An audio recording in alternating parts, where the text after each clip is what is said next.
भाग-दौड़ की इस दुनिया में क्या आपको भी लगता है कि मन की शांति पाना असंभव है?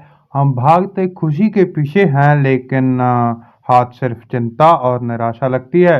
अगर आपको हम कहें कि शांत सरल जीवन जीने का रास्ता आपकी सोच से भी ज़्यादा आसान है, जी बिल्कुल, सदियों से भक्ति मार्ग ने इसका अंतिम समाधान दिया है।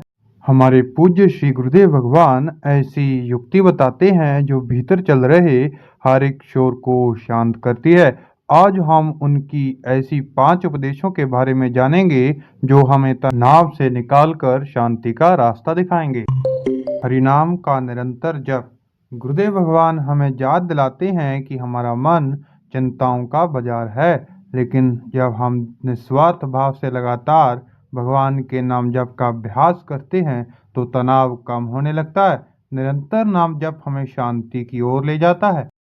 हमें दुख तब होता है जब चीजें हमारे मन के मुताबिक नहीं होती। श्री गुरुदेव भगवान कहते हैं कि सब कुछ अच्छा हो या बुरा ठाकुर जी की दिव्य लीला है। जब हम जीवन की घटनाओं को लीला मानकर स्वीकार करते हैं तो विरोध समाप्त हो जाता है। मेरे साथ ही ऐसा क्यों हुआ पूछने की बजाय उनकी इच्छा में खुश रहना, यही सच्चा सुख है। शुरुआत में ये मुश्किल जरूर हो सकता है लेकिन अंत में आपको परम सुख यही देगा। हम अक्सर कोई कार्य पहचान पाने या इनाम पाने की इच्छा से करते हैं, लेकिन आनंद तब आता है जब हम दूसरों की सेवा भक्ति भाव से भक्ति के रूप में करते हैं।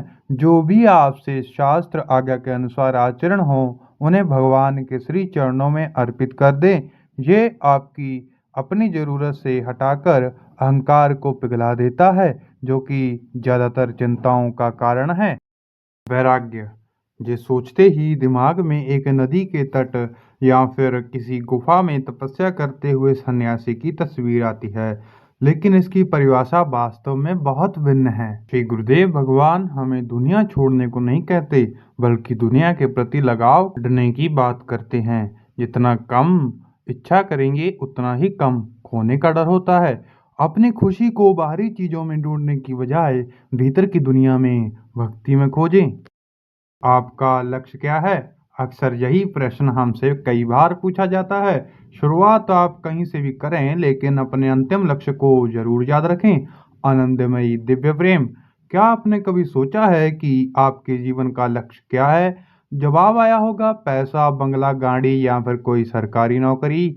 लेकिन आप खुद सोचिए कि जो सुख कुछ समय के लिए ही आया हो, वो वास्तव में सुख हो सकता है क्या? जब हमारा मन प्रिय प्रीतम में स्थिर हो जाता है तो सभी चिंताएं और इच्छाओं का महत्व नहीं रहता। प्रेम केवल एक भावना नहीं बल्कि तनाव से मुक्त होने की अंतिम अवस्था है। मार्ग सरल है लेकिन समर्पण की आवश्यकता है। आज की बातों को ध्यान में रखकर उन्हें अपने जीवन में लाएं। छोटे से ही सही लेकिन आज से शुरू करें। अगर इन 5 उपदेशों में से किसी ने भी आपकी जीवन की परिस्थिति को समझा है तो इसे अपने किसी संबंधी को जरूर शेयर करें जो कि शांति की तलाश में हो। और कमेंट सेक्शन में ज़रूर बताएं कि इस सप्ताह आप किस उपदेश पर ध्यान केंद्रित करेंगे। मिलते हैं फिर कभी एक नए एहसास और एक नए अध्याय के साथ। राधा वल्लभ श्री हरिवंश।